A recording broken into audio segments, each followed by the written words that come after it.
It's only been 7 days, but I feel like I've been away for so long. This morning I grew a wild hair and decided I was going to jump on and do a mid-Christmas break Rat's Ass podcast. From Hollywood, it's the world-famous Mojo Elliott here to give you a Season 2 preview. And it's going to be exciting stuff, at least for me anyway. You know, during Season 1, the Rat's Ass podcast focused mainly on humor, pop culture, content, responding to your dilemma-filled emails, mainly about sex, and I was your Dr. Jekyll. Season 2 was going to feel more like Dr. Jekyll meets Mr. Hyde, because you're going to meet my Mr. Hyde side, meaning all topics are on the table. There are just certain events that happen in this crazy, insane world we live in that I can't ignore. I can't come on here and act like the world isn't burning down around us and not share my thoughts and opinions about it, and more importantly, encouraging you to share your thoughts and opinions about these topics as well. Let's bring it all to the table, together.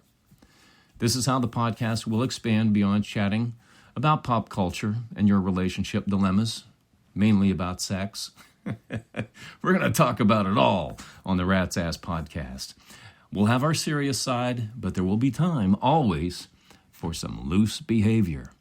You know, for example, and this is where it hit me. Who in the hell sets another human being on fire in a subway and people stand around to watch it happen and film it without trying to help the victim? This is when it hit me, and I realized I can't let this shit happen and act like it doesn't. You know, the old rules of broadcasting that I grew up in stated we always stayed in our lane and focused on what we were known for. If we were known for playing more music in the morning, that's what we did. We played more music in the morning. If we told jokes, played games, and jerked off with our audience, and that's what we were known for, that's what we did. And we didn't deviate from this practice, regardless of the evil happening around us. Then something called 9/11 happened, and we were forced to deal with it. Because regardless of what was going on in the world at that time, no one gave a rat's ass about the $25,000 we were giving away or how we were trying to kill our stunt guy by forcing him to do all this fear factor bullshit. You know, America was under attack. That's what our audience cared about, and that's what we had to talk about. And it was very difficult to do that because we always stayed in our lane. I'm not staying in the lane anymore. Not going to do that. I look at the world we live in today and realize how we live in a constant state of 9/11. Because we had 4 years of Joe Biden and 8 years of Barack Obama dividing our country and blaming the Republicans for it. It took a while for people to find out that these people blame others for what they're guilty of doing. That was 12 out of 16 years of them basically fucking with the United States that ended on November 5th. But rest assured, we're not out of the woods by a long shot. So we're going to talk about it. We're going to talk about the world burning down around us and provide the escape from reality, too. That's what Season 2 of the Rat's Ass podcast is going to bring to the party. No rules.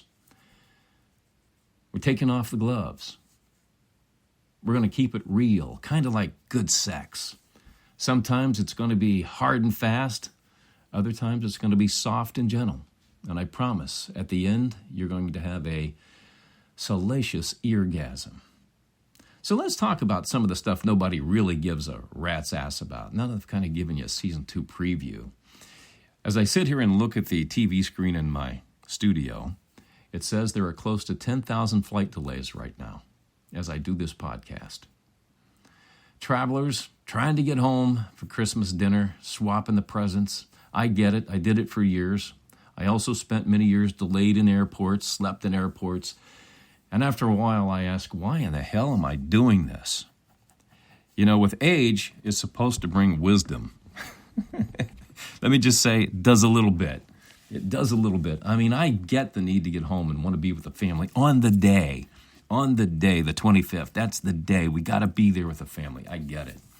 I got to the point, as my family on my side of the family started passing away and dwindling away, that I made the decision that the holidays were going to be spent right here in California in the sun, not in the snow, not in the winter. No, sirree, bobcat tail. That wasn't going to happen anymore. The decision was made that we would travel in May, right in the heart of springtime, mainly around Memorial Day. Seemed like a good time where we could go and just enjoy family and get outside and spread out. Worked out fine. Nobody missed us at Christmas or Thanksgiving. Sometimes we conned them into coming out to California. They got stuck in the weather. Then they understood what we were dealing with. So it helped them understand a little bit why we were so anti-flying back east for Christmas. And I watch these travelers on TV and the misery that they feel, and I feel it with them. And I wonder, why do we do this to ourselves? Just to be there on the day. So, that decision was to go visit family once a week around May. We would take an August vacation to go to the beach.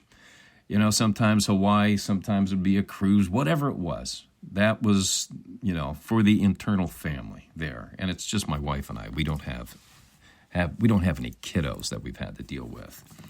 But basically, the holidays are wrapped now around my wife's family because all of my family is deceased.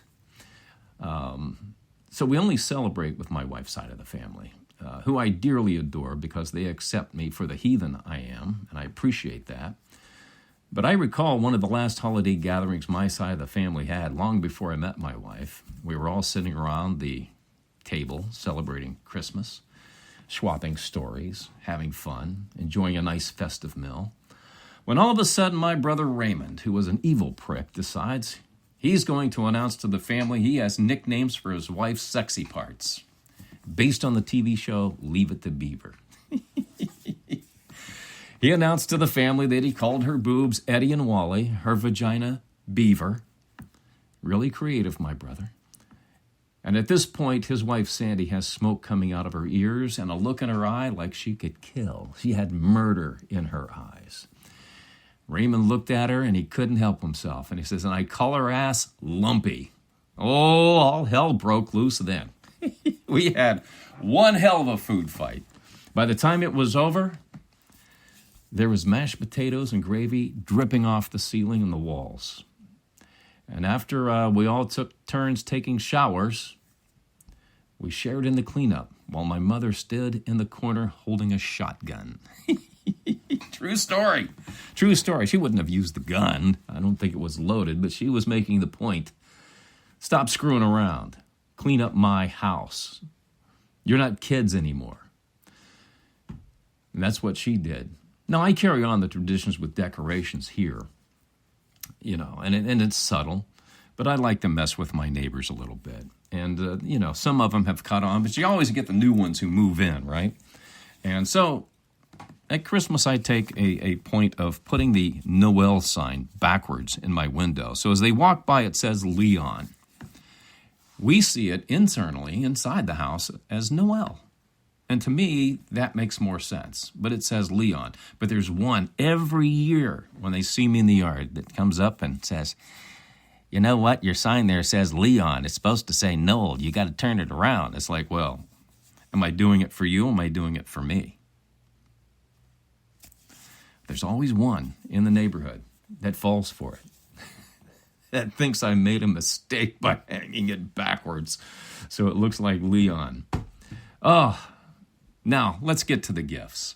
Charles Barkley said this the other day, that Christmas is for kids and adults don't or shouldn't share gifts, shouldn't trade gifts.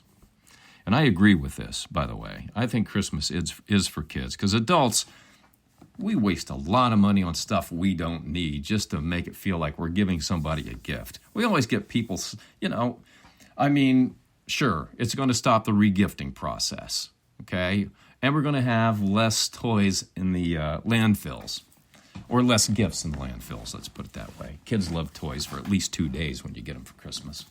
But yeah, I agree. I think that the adults should be adults, and the kids should just enjoy in the presents. And for the last 5 years, with my wife's side of the family, we made the decision not to exchange gifts and just have the fellowship of the meal, which is really what it's supposed to be about for the adults.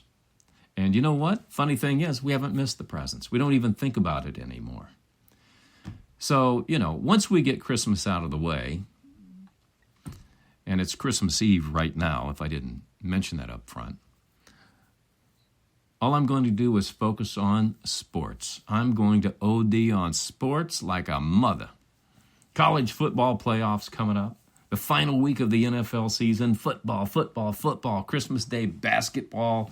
Looking forward to seeing my Lakers play, even though they suck 50% of the time. But this weekend, the Rats Ass Podcast fantasy football team, oddly called the Rats, is playing for our league championship and going for our 5th title in 8 years. Now, this may seem silly to you that somebody of my stature plays fantasy football, but there's $5,000 on the line for the winter. That's the difference between the serious fantasy football player and the non-serious fantasy football player. We do it. It's a $500 buy-in on a 10-team league, and we do this so everybody shows up every week, regardless of their record. And sports a team. It's a serious league. We've got 10 rabid fantasy football players, and it's fun. It really is. It is a break from the monotonous. And I have a friend who is a huge sports nut. Absolutely refuses to play fantasy football. It's beneath him. Won't do it.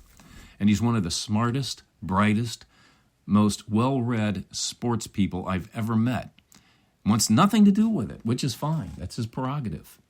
But I got to tell you, man, it took me a while to build this league up with 10 rabid fantasy football fans. And, to get to the championship round, it's a grind. I mean, we went 9-6, finished 3rd in the league, still had the highest scoring offense, but we ran into some players towards the end that just had, 40 points, 50-point games that you can't overcome. Even when you score 150 points, you can't beat that sometimes. So last night, for an example, Green Bay and Josh Jacobs was an opponent. Jacobs needed to gain 24 yards to send me packing. He only did 20.83. He was about 3 or 4 points shy because Green Bay got up on New Orleans so big that they decided to rest Josh Jacobs. Lucky me. That's the roll of the dice. That's how it happens. So I'm headed to the championship round.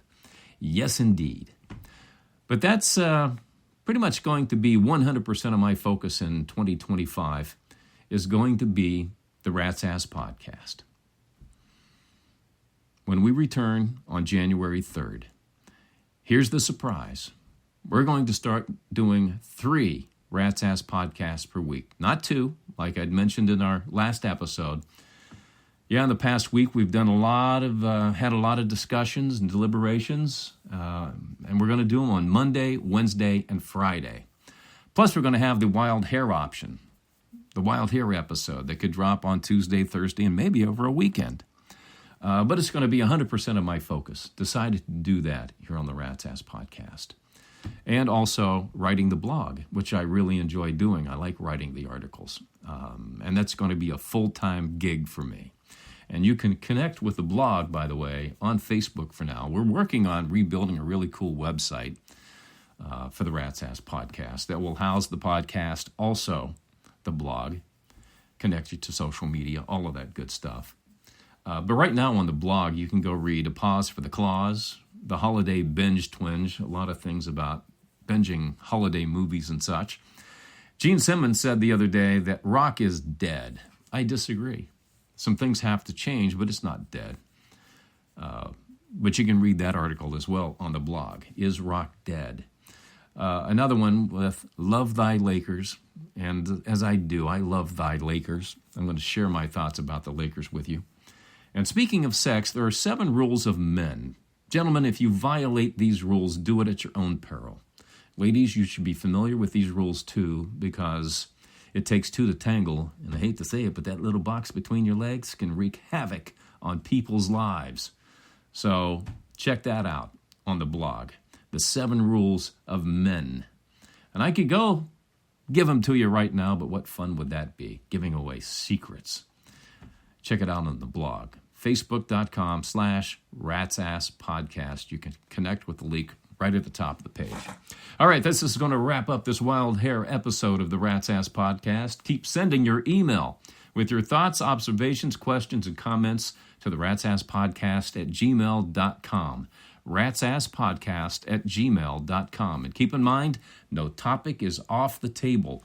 Bring your A game. Let's talk about it all. Have a great holiday break, a safe and fun New Year's celebration, and I'll see you on January 3rd. Thanks for dropping by the Rat's Ass Podcast.